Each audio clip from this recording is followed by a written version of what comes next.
Muito bem, eu nasci em 1949, portanto estou com 67, vou fazer 68 ainda esse ano. Nasci em Santo Antônio do Monte, Minas Gerais, mas mudei para Belo Horizonte muito cedo, com 3 anos de idade.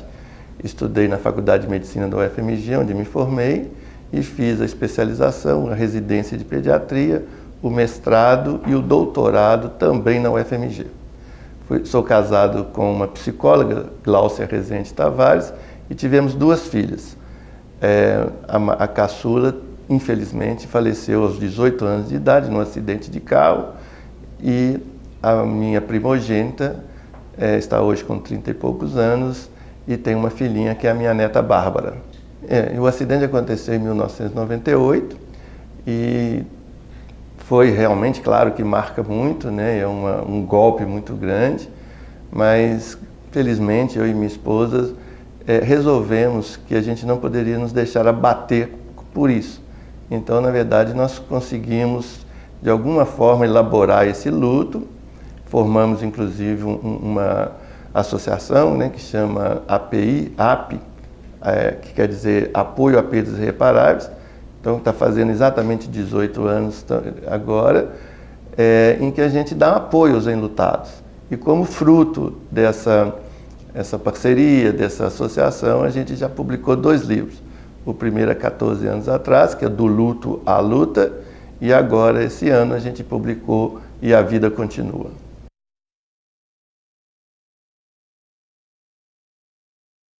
É interessante, né? Eu fiz a medicina com um currículo antigo, antes da reforma, que depois eu até participei dessa evolução, né, da reforma, mas nessa época pediatria só era dado no último ano da faculdade e era só meio semestre. E quando eu entrei para a faculdade, então, naquela dúvida que não sabia ainda qual especialidade escolher, passei por várias, cada época na cabeça parecia uma, mas pediatria era uma que eu não queria. Agora, eu não tenho a menor dúvida que quando eu escolhi a pediatria, a maior influência foi dos meus professores. Nessa época, o departamento de pediatria, indiscutivelmente, era um dos melhores departamentos da faculdade, o que mais se dedicava aos alunos, e eu tive realmente uma equipe de mestres que é muito bacana. E eu acho que foram eles. A decisão foi assim, de imediato. Quando eu fiz o curso de pediatria, aí eu decidi, não, vou fazer pediatria. Dr. Enio Leão, Dr. Antônio José das Chagas, Dr. José Silvério Santos Diniz, Francisco Pena, Francisco Reis, Elmo Pérez, que aliás quem eu substituí aqui na academia, né, a cadeira do professor Elmo Pérez, professor João Afonso, Edivar Tonelli, são vários outros, que todos eles são assim, muito queridos e que me influenciaram muito.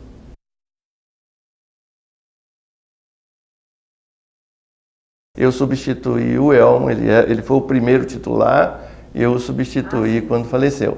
Mas o professor Elmo foi uma pessoa assim, muito interessante, muito dedicada, uma pessoa, né, que tinha muito interesse pelos alunos, e nos ensinou muito. Eu fiz com ele a puericultura, que era então assim, exatamente para mim a essência da pediatria, né, que não é tratar doença, mas é promover saúde, e o Elmo me ensinou isso de uma forma muito legal.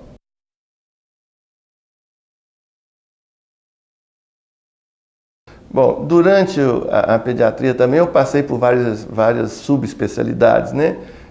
Comecei na gastroenterologia, com o professor Francisco Pena, fiquei 8 anos fazendo nefrologia pediátrica com o Dr. José Silvério, mas depois eu me encontrei na neonatologia. A doutora Diomar Tartaglia foi ela não era do departamento de pediatria, mas ela foi minha professora de neonatologia e, como eu já disse várias vezes, né, eu a considero como minha mãe profissional. Foi ela que me dirigiu, então, e para mim uma coisa mais emocionante da pediatria é você atender um recém-nascido na sala de parto. Isso me emociona até hoje, toda vez que eu atendo uma criança ao nascimento e levo essa criança para que a sua mãe possa pegá-lo, possa conhecê-lo ao vivo, é uma emoção muito grande. Então eu tenho um grande orgulho de ter podido ajudar várias mães a ter esse primeiro contato com seus filhos.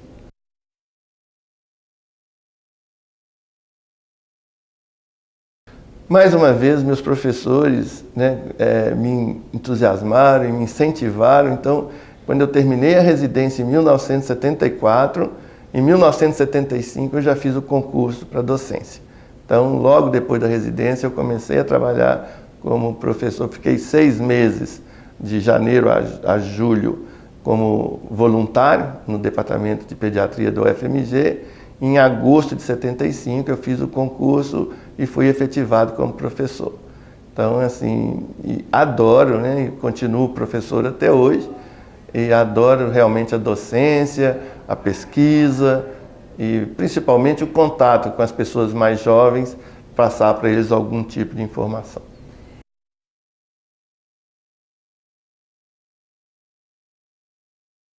O mais importante realmente foi a mudança do perfil nosológico, né? Antigamente, quando eu era residente, 80% das crianças internadas no Hospital das Clínicas eram desnutridas. A gente trabalhava muito com a desnutrição, com a desidratação, com a gastroenterite, que naquela época era uma coisa comum, e hoje a gente vê isso com muito menos frequência. Então, houve realmente uma melhoria da qualidade de vida das crianças. Ainda precisa melhorar muito, mas já houve uma melhoria significativa. A gente não vê mais essa desnutrição. E uma coisa também que mudou muito foi a própria evolução, né, da ciência médica, principalmente no diagnóstico com as novas tecnologias, que tem o seu lado bom, que é realmente muito importante, mas traz também um pouquinho de preocupação, porque às vezes a gente nota que os médicos mais recentes, eles estão de alguma forma substituindo a clínica, o exame clínico, uma boa anamnese pelo exame subsidiário. Então a gente tem que tomar um pouco de cuidado com isso, é algo que eu sempre falo, né, para os meus alunos, que apesar da tecnologia ser muito útil, ela não substitui o relacionamento humano, um bom contato com o seu paciente, principalmente durante uma anamnese e um exame físico, que deve ser o mais completo possível.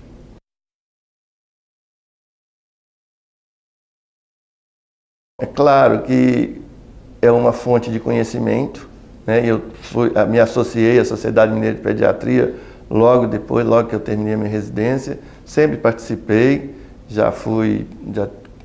tive vários cargos na Sociedade Mineira e na Sociedade Brasileira, fui inclusive um dos ex-presidentes da Sociedade Mineira de Pediatria e atualmente faço parte do Comitê Científico de Bioética da Sociedade Brasileira de Pediatria. E a função principal para mim é exatamente isso, de manter esse conhecimento dentro de um espírito humanista, né, ensinando a tecnologia, mas sem perder essa importância do relacionamento interpessoal.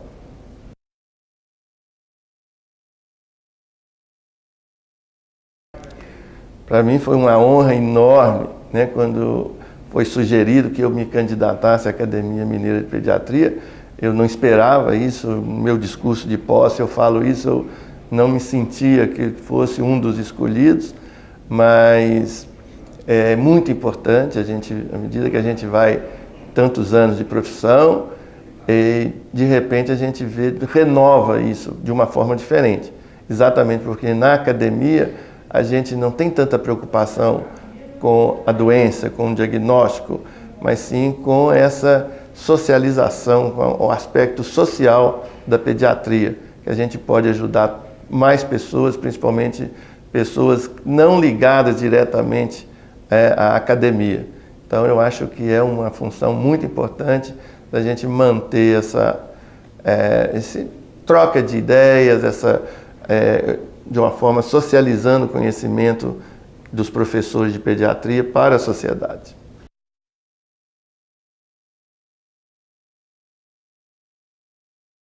A minha grande preocupação é a ultraespecialização, né? O que aconteceu na clínica médica. Então eu acho que o pediatra não pode perder de maneira alguma a ideia da integralidade, a assistência integral à criança. Ele pode ser um especialista, ele pode ser um cardiologista pediátrico, ele pode ser um pneumologista pediátrico, mas ele jamais deve, numa consulta, examinar só o pulmão, examinar só o coração, né? A pediatria exige que a gente examine o ser humano como um todo, né, integral e holisticamente. Então, o recado é esse: procurem sim fazer um aprofundamento em alguma área, mas não percam o sentido do todo.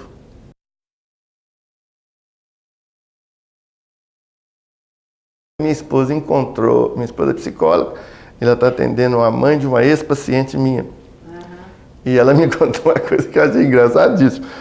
Meus pacientes normalmente me chamavam de Tio Dudu. E então, diz essa mãe dessa minha cliente contou para minha esposa que quando a filha dela era pequena, ela deu de presente para ela um cachorro.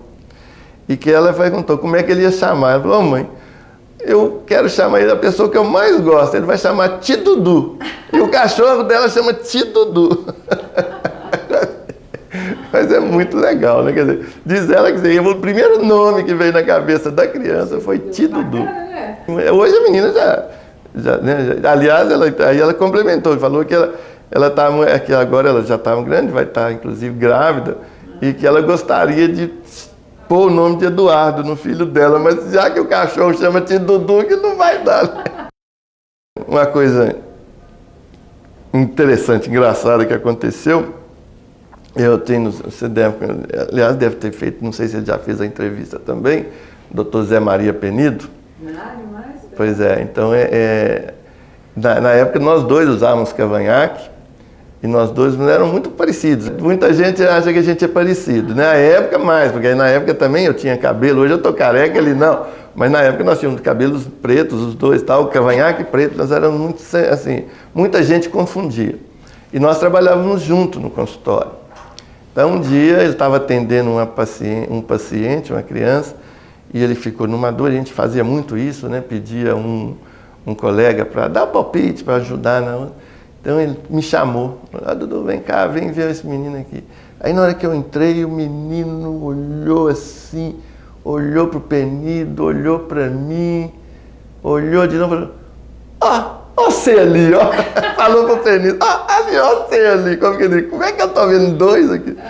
Foi interessante, eu ri demais disso, né? Foi uma situação muito...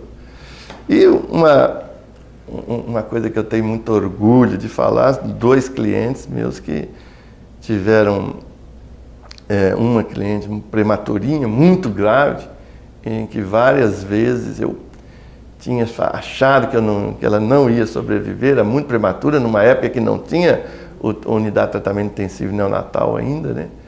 Ela nasceu no hospital, não tinha UTI, e eu achava que ela não ia sobreviver. E toda vez que eu tentava, a mãe dela era uma psicóloga também, colega da minha esposa, muito amiga, então era uma situação muito difícil. E toda vez que eu ia dar a notícia, né, passar o relatório para ela, ela falava: "Não, Dudu, fica tranquilo, eu tenho fé em Deus e tenho certeza que Ele vai te guiar e você vai salvar a minha filha." Aquilo para mim era um aperto maior ainda, porque eu falei: não vai ter jeito, não tem.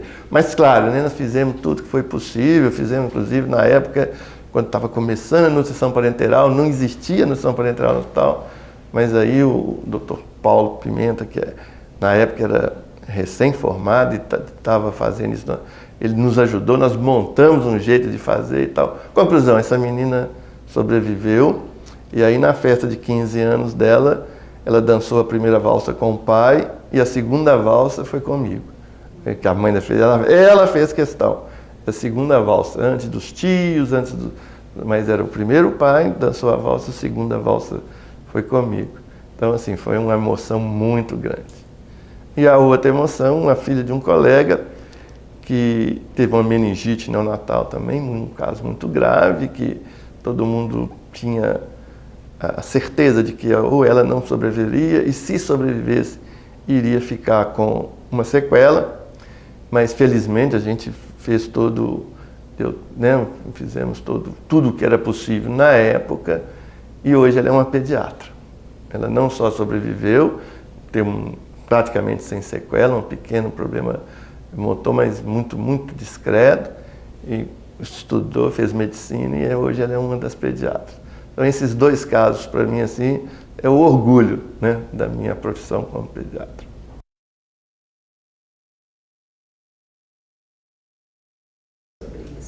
Na verdade, eu gosto da arte mágica, eu gosto da mágica desde criança, né? E tive a oportunidade de ter um cliente, um pai de 2 clientes meus da pediatria, e ele era mágico profissional. E aí, como eu falei para ele que eu gostava muito, ele me falou que ele estava montando um curso de arte mágica lá na Escola de Belas Artes da UFMG. Então eu fiz esse curso e desde então eu venho praticando como um hobby, né? Já fiz algumas apresentações, mas faço mais como hobbyista mesmo. Mas aí eu resolvi, dentro da ideia, da preocupação que eu tinha com as crianças internadas, que na verdade perdiam, ficava às vezes, como eu disse na época lá, a criança ficava meses internada no hospital e sem poder frequentar a escola, sem poder frequentar a família, né? Só as visitas. E eu então comecei a brincar, fazer algumas brincadeiras de mágica com elas. Depois, assistindo o filme dos Doutores da Alegria, me deu essa ideia. Então eu formei já 2 grupos. O primeiro foi na Universidade FUMEC, com os alunos, o primeiro grupo, e atualmente na PUC Minas, né, lá em Betim, no curso de Medicina, nós temos o PUC da Alegria, onde a gente treina os alunos na arte do clown, na arte do palhaço e alguns números de mágica, onde eles estão nos hospitais, fazem apresentações e dão um pouco de alegria para aquelas crianças que ficam internadas, longe da sua família, longe dos seus amigos, longe da sua escola.